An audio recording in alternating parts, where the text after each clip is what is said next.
Hello everyone. तो मैंने अभी यूपी टेट 2026 का एग्ज़ाम दिया था मैथ्स और साइंस के लिए ना। मैथ्स एंड साइंस था मेरा सब्जेक्ट। तो मैंने मैच किया है अभी। तो एज़ पर आंसर की 115 मार्क्स आ रहे हैं मेरे, लेकिन मेरे 117 मार्क्स होने चाहिए। ठीक है, दो क्वेश्चन यहाँ पर गलत आंसर दिया है, दो क्वेश्चंस का।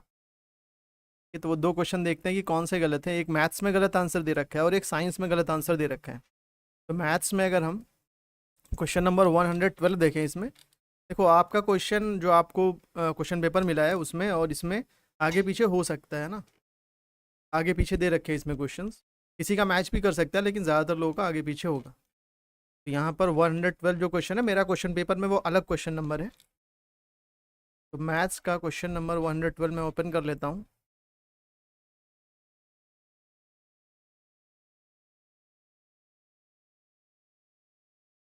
यहाँ पर ये मैथ्स का क्वेश्चन नंबर 112।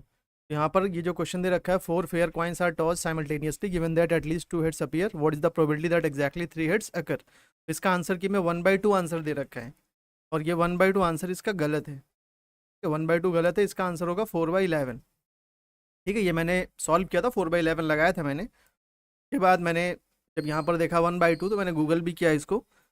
तो जेमिनाई भी 4/11 आंसर बता रहा है, चैट जीपीटी भी 4/11 आंसर बता रहा है, और तो इसका आंसर 4/11 ही होगा।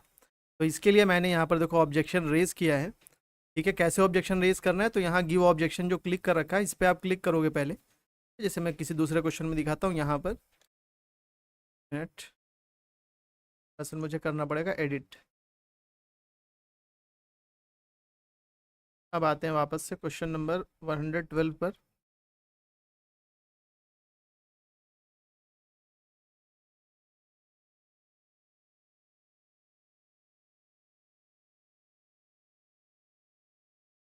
एक मिनट।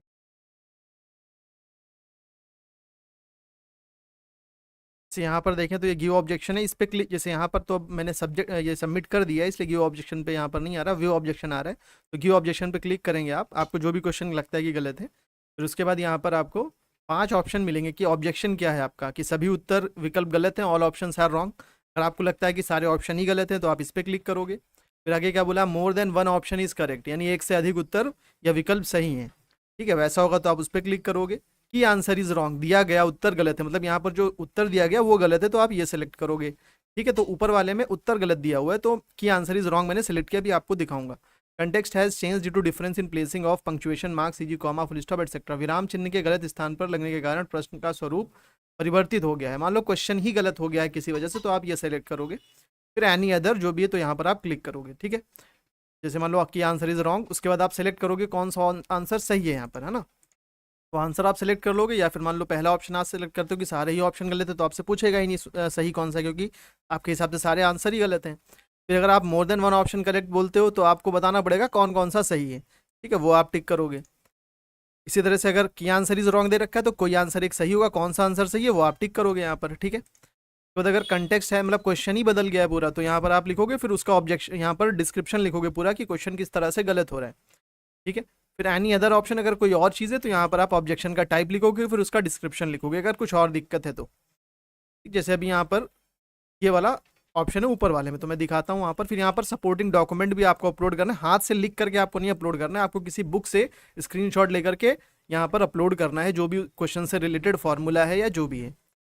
तो ऊपर वाले क्वेश्चन में जो देखो मैंने किया है, तो व्यू करता हूँ ऑब्जेक्शन में। तो यहाँ पर इसका आंसर 1/2 दे रखा है, मेरे हिसाब से 4/11 होना चाहिए। तो मैंने यहाँ पर किया है कि यहाँ पर की आंसर इज रॉन्ग, दिया गया उत्तर गलत है, क्या होना चाहिए, बी ऑप्शन होना चाहिए इसका। और यहाँ पर फिर पूरा डिस्क्रिप्शन लिखा है कि the answer provided in the official answer key is incorrect, यानी ऑफिशियल आंसर की में जो आंसर दिया है वो इनकरेक्ट है। The correct answer is option B 4/11, correct answer होगा ऑप्शन बी 4/11। तो यहाँ पर मैंने पूरा एक्सप्लेन किया है कि किस तरह से ये आंसर होना चाहिए।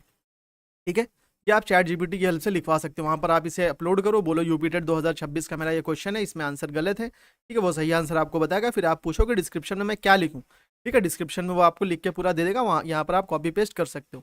फिर अटैचमेंट में आ जाए अगर, तो यहाँ पर मैंने क्या किया है, देखो क्लास 12th की बुक है, कि वहाँ से मैंने ये स्क्रीनशॉट लेकर के यहाँ पर सेंड किया, क्योंकि कंडीशनल प्रोबेबिलिटी का क्वेश्चन है। तो ये मैंने फॉर्मूला यहाँ पर लिया है, ठीक है, स्क्रीनशॉट, और उसे यहाँ पर अपलोड किया, और साथ में मैंने आंसर भी इसका कर दिया है, चैट जीपीटी से ही मैंने आंसर लिखवाया है। ठीक है, और मैंने फिर चेक भी किया, एक बार चेक कर लेना, चैट जीपीटी कई बार गलत आंसर देता है। ठीक है, तो ये आंसर सही है, मैंने एक बार रीचेक कर लिया, तो आंसर इन्होंने सही तरीके से किया चैट जीपीटी ने, फिर ये आंसर आ रहा 4/11। तो बुक का तो मैंने दे ही दिया फॉर्मूला, साथ में आंसर भी कर दिया, पीडीएफ बना के ये अपलोड कर दिया। पीडीएफ कैसे बनानी है, तो ये यहाँ चले जाना, आई लव पीडीएफ ओपन कर लेना। ठीक है, इमेजेस, इसमें होम पेज पर जाऊँ, अगर आई लव पीडीएफ सर्च करोगे आ जाएगा। ठीक है, फिर एक मिनट, होम पेज पे आ जाते हैं, तो यहाँ पर आप आ जाना, नीचे जेपीजी टू पीडीएफ पे क्लिक करके जो भी आपकी जो इमेजेस होंगी वो सेलेक्ट कर लेना, फिर आपका यहाँ पर ऐड कर लेना और वो पीडीएफ बना के आपको दे देगा। ठीक है, फिर ये मैंने दे दिया इनको, मतलब ये एक प्रूफ दे दिया और फिर मैंने सबमिट किया। ठीक, तो ये एक हो गया। दूसरा क्वेश्चन कौन सा गलत है, देखो एक क्वेश्चन गलत है इनका साइंस का, क्वेश्चन नंबर 140 इसमें है, ऊपर नीचे हो सकता है, किसी दूसरी आपकी आंसर जो आपका पास क्वेश्चन पेपर है उसमें अलग हो सकता है कुछ क्वेश्चन नंबर। ठीक, ये जो क्वेश्चन दे रखा है, in the absence of non conservative forces the total mechanical energy of an isolated system is. ठीक है, असंरक्षी बलों की अनुपस्थिति में किसी विलगित निकाय की कुल यांत्रिक ऊर्जा होती है, तो क्या होगा, सदैव नियत होगा ना, यानी कि ऑलवेज कांस्टेंट।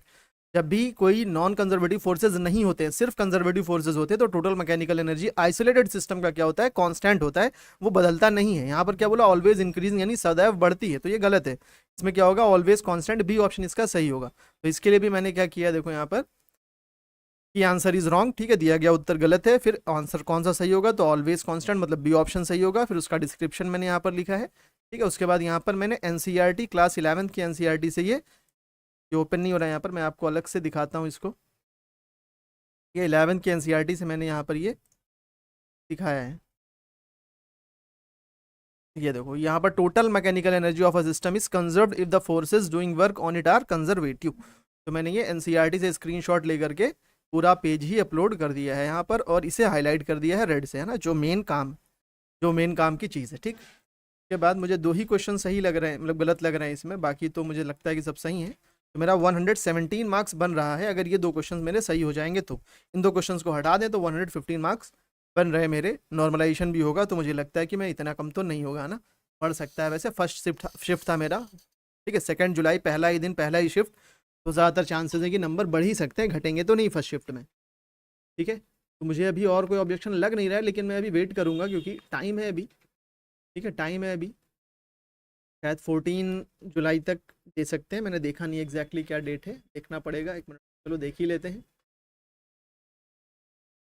ऑब्जेक्शन का क्या डेट था, हाँ यहाँ पर देखो, last date to submit challenges 14 जुलाई 2026। ठीक है, तो मैं अभी वेट कर लूँगा क्योंकि आज पहला ही दिन है ना, 9 तारीख है आज, 14 तारीख तक है, 5 दिन है आराम से। तो अभी मैं देख लूँगा क्या और किसी क्वेश्चन में मिस्टेक है क्या। ठीक है, अगर मुझे लगेगा, बाकी मुझे लग तो नहीं रहा, वैसे मुझे 2 ही क्वेश्चन में डाउट है, तो मैं देख लेता हूँ, फिर भी टाइम है तो मैंने ये यहाँ तक इतना काम कर लिया है।